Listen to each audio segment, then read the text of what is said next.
sa inyo at muli pong sumasa inyo ngayong gabi po ng Monday ang ating programang Heartline na kung saan talagang inaabangan po ng napakarami po sa ating mga kababayan sa bawat tahanan at sa bawat lugar po ninabot ng signal ng AFM, the station close to your hearts.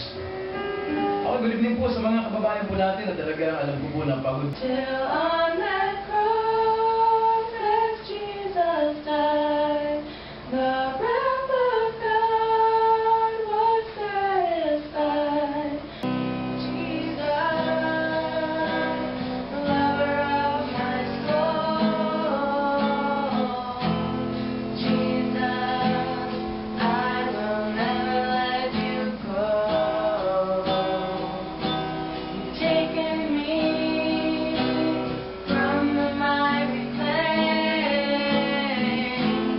set my feet upon the rock, and now I know. Tahanan at sa bawat lugar po ninabot ng signal ng AFM, the station close to your hearts.